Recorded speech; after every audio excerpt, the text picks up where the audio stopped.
we've come to expect Bob Dutko, in trying to argue for the truth of the Bible by appealing to what he believes are fulfilled prophecies from the Old Testament regarding Jesus as the Messiah, to fail miserably, not only to support his claim of prophecy fulfillment, but also to simply read in context the verses he has cherry-picked for his argument. As an apologist for his faith, you'd think he'd understand his Bible just a bit better. Unfortunately, he does not. And in this episode, we will be covering a series of so-called prophecies that Dutko claims were made in various Old Testament books, which were supposedly fulfilled by Jesus at his crucifixion. We begin with Bob's miserable failure to understand the context of an alleged prophecy blatantly cherry-picked from Psalm 69, regarding the vinegar supposedly given to Jesus as he hung upon the cross. Psalm 69:21 says he would be given vinegar for his thirst, which he was offered vinegar when he was on the cross. As we've come to expect in this series, Bob's practice is to cherry-pick verses to support his argument that fulfilled prophecy is proof that the Bible is true. What I suspect is that Bob is actually reading from a list of these so-called prophecies plucked from some other apologetic source, and hasn't himself actually researched any of the verses he is offering.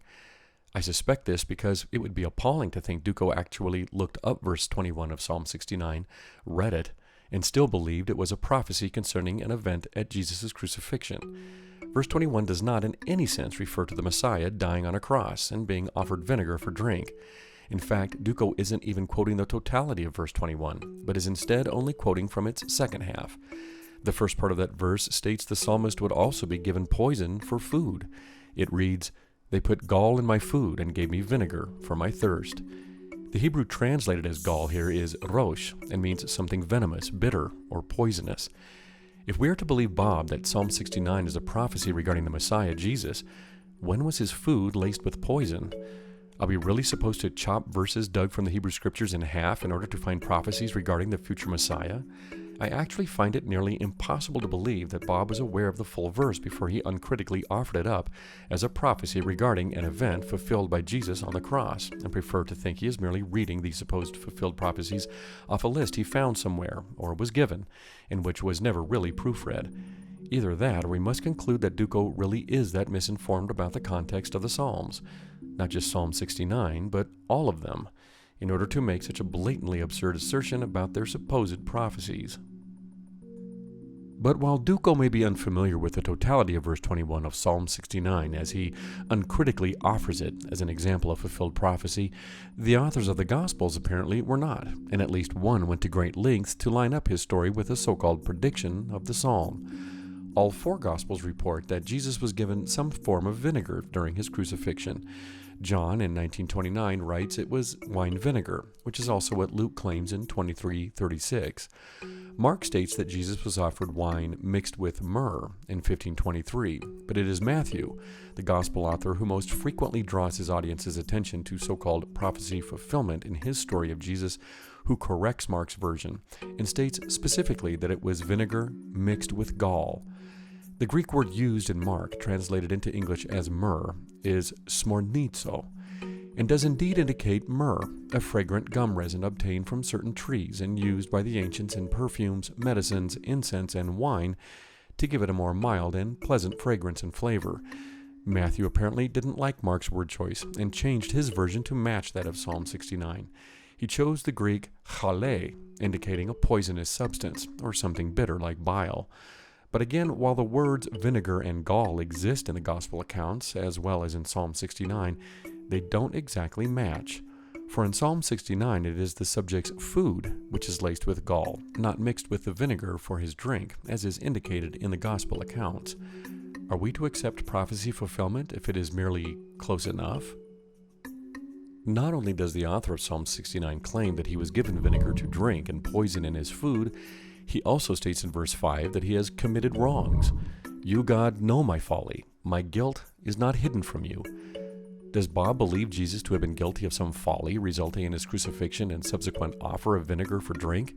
If he does, he will be in harmony with Psalm 69, but will be standing against scores of other Christians in the New Testament itself, which claimed of Christ, "God made him who had no sin to be sin for us, so that in him we might become the righteous of God." We have one who has been tempted in every way, just as we are, yet he did not sin. In verse 19, the Psalter says God knows his shame and dishonor. The author goes on to curse those who scorn him. May the table set before them become a snare. May it become retribution and a trap. May their eyes be darkened so they cannot see, and their backs be bent forever. Pour out your wrath on them. Let your fierce anger overtake them. May their place be deserted. Let there be no one to dwell in their tents. This does not sound anything like the portrayal of Christ while crucified on a Roman cross. Instead of asking for the forgiveness of those who are doing the Psalter wrong, as Jesus is said to have done in Luke 23:34, he seeks vengeance on those who have wronged him. Again, Psalm 69 is not a prophecy concerning Christ in his final moments upon the cross.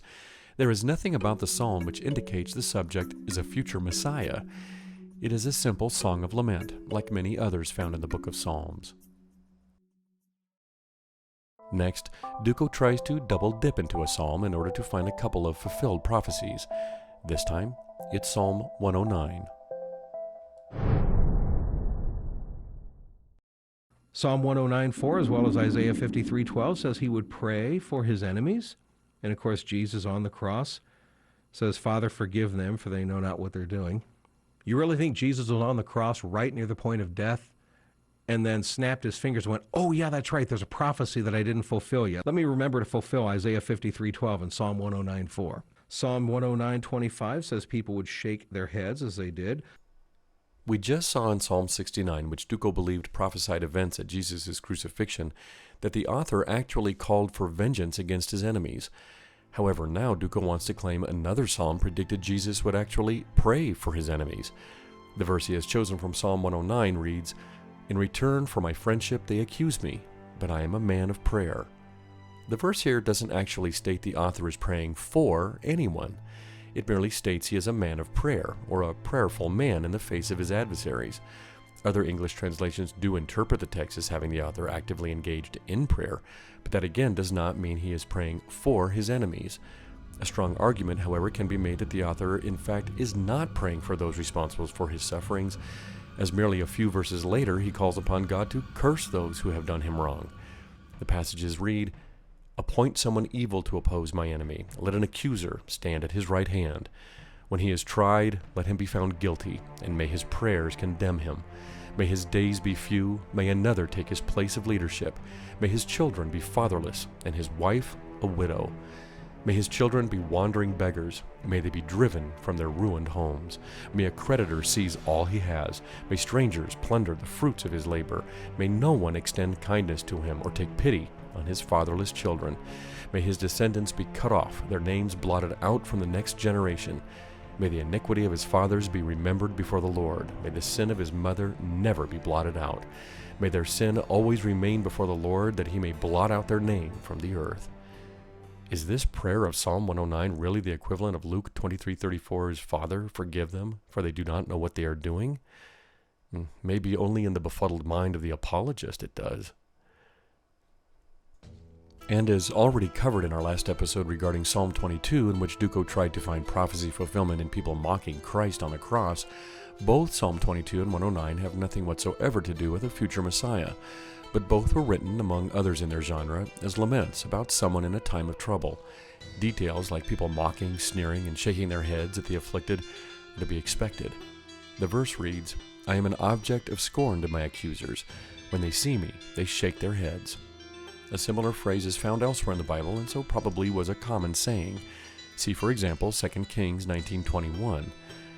Once read in context, the verses Dutko plucks from Psalm 109 make it clear that they cannot possibly be prophecies concerning Jesus. But Bob also claims the Psalms predicted that Jesus would commit his spirit to God at the moment of his death upon the cross. Psalm 31:5 says that his spirit would be committed to God, as we read him saying in Luke 23:46. It almost becomes embarrassing to point out that this psalm too is a general lament and has nothing at all to do with prophesying a future event in the crucifixion of Jesus. The verse reads, Into your hands I commit my spirit. Deliver me, Lord, my faithful God. While the phrase in the first half of the verse are indeed words attributed to Jesus in Luke 23:46, It is important to ask from what is the author asking to be delivered in the second half of the verse. Context, of course, matters, and it is this context that has vexed scholars for many years. The odd mixture of lament and thanksgiving in the psalm leads some to conclude that Psalm 31 is actually a combination of 2 or 3 different psalms. On the one hand, the author praises God for not having given him over to his enemies, while on the other hand cries for deliverance from enemies. Nonetheless, the psalm concludes with praise toward God for having rescued him while his city was being attacked.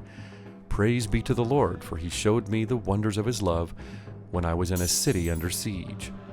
Reminiscent, perhaps, of one of the many times Jerusalem came under siege. So with these rather confusing contexts of the psalm in mind, along with the clear reference to a city under siege referenced at the closing of the psalm, it can hardly be considered a prophecy regarding words to be spoken by a future Messiah while dying on a Roman cross for the sins of humanity, and is proof that the Bible is true. Bob next looks at Psalm 38:11 and believes it contains a prophecy regarding Jesus' friends who abandoned him in his most pressing time of need. You. I've seen you before. You know him.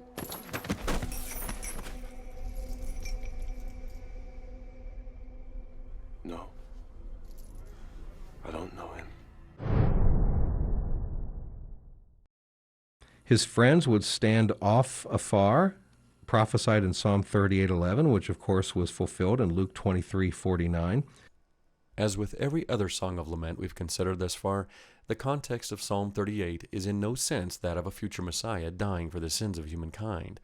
In fact, the author of this psalm complains of illness and the hostility of neighbors and former friends as a result of divine punishment for the author's own sins. He writes, "Because of your wrath there is no health in my body. There is no soundness in my bones because of my sin. My guilt has overwhelmed me like a burden too heavy to bear." He goes on to say, "I confess my iniquity. I am troubled by my sin." This certainly doesn't sound like the thoughts likely on the mind of a sinless Savior. Those who distance themselves from the psalmist in Bob's supposed prophecy passage of verse 11 do so because they likely see his suffering as proof of his sin. Again, once read in context, the psalm hardly sounds like it was meant to reference the future suffering of the Christian Savior. And in a final psalm, Bob believes he has found another prophecy to evidence the truth of the Bible. No bones would be broken of the Messiah, as it's prophesied in Psalm 34:20. And of course, we read in John 19:32, 33, and 36 that none of his bones were broken. Psalm 34 is a song of thanksgiving, supposedly given by David while he was on the run from King Saul. In it, he praises Yahweh for answering the cries of the righteous and protecting them in their times of need. As part of this thanksgiving, the author writes, "The righteous person may have many troubles, but the Lord delivers him from them all. He protects all his bones. Not one of them will be broken." The reference to no broken bones has absolutely nothing to do with the crucifixion of a future Messiah, but as Bratcher and Rayburn note, this verse could simply mean that Yahweh protects the righteous so that no harm comes to them. In other words, they will suffer no broken bones in their lives. Without modern medicine, a broken bone could easily spell disaster in the ancient world, from a loss of livelihood to infection and death. In the context of this psalm of thanksgiving, praise for Yahweh for his protection of the righteous against broken bones makes perfect sense. It does not make sense, however, as a prophecy regarding Jesus' execution. And to complete this look at so-called prophecies regarding Jesus and events surrounding his crucifixion on the cross, Bob notes darkness mentioned in the Gospels was also preordained.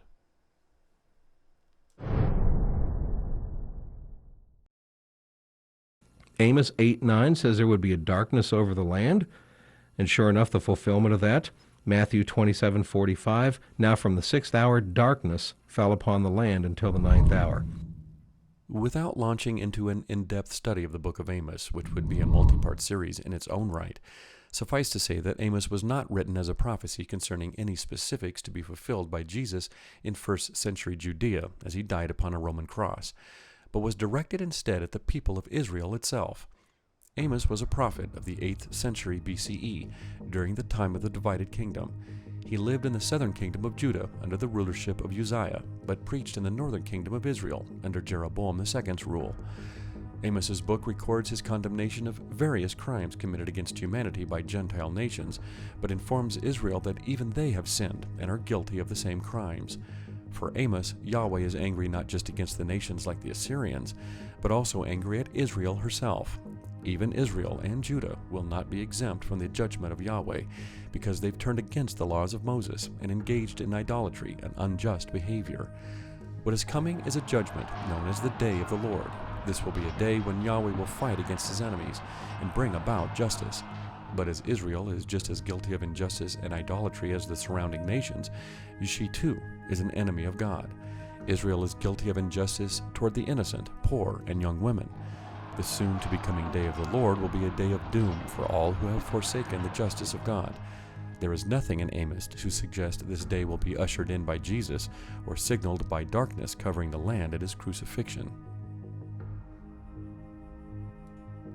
The verse Dutko offers as evidence for a prophecy regarding Jesus is actually part of a much larger pronouncement against the people of Israel. Opening his prediction of doom, Amos records Yahweh as saying, "The time is ripe for my people Israel. I will spare them no longer." He goes on to state, "I will never forget anything they have done, you who trample the needy and do away with the poor of the land." On this day of judgment, Yahweh will turn your religious festivals into mourning and all your singing into weeping. I will make all of you wear sackcloth and shave your heads. And who will suffer this fate? Those who swear by the sin of Samaria, who say, "As surely as your God lives, Dan," or "As surely as the God of Beersheba lives," they will fall, never to rise again. Samaria, of course, being the capital of the northern kingdom of Israel. This prophecy has nothing to do with Jesus or events in and around Jerusalem in the 1st century CE. As far as the darkness is concerned, Amos writes that on this day of judgment against those who swear by the sins of Samaria, it will be ushered in when Yahweh will make the sun go down at noon and darken the earth in broad daylight. Given that darkening the entire earth by merely making the sun go down at noon is impossible on a spherical planet, darkness for the globe is not even what is stated to have happened in the gospel accounts of Jesus' crucifixion.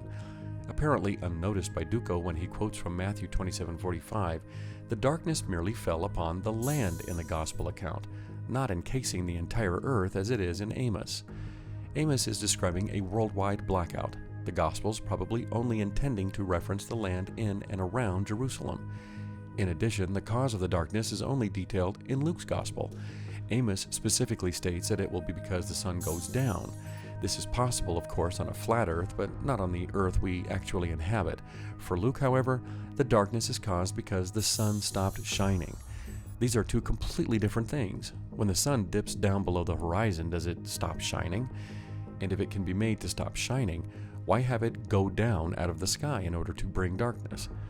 Finally, the darkness reported in the Gospels lasts 3 hours and then ends when Jesus breathed his last upon the cross. This isn't the sense one gets at all from the context of Amos's passage, in which the darkness is not stated to end with any specific event. Interestingly enough, this darkness is also only recorded in the Gospels of Matthew, Mark, and Luke, the Synoptic Gospels. There is no mention of this worldwide blackout recorded in John's version of the events.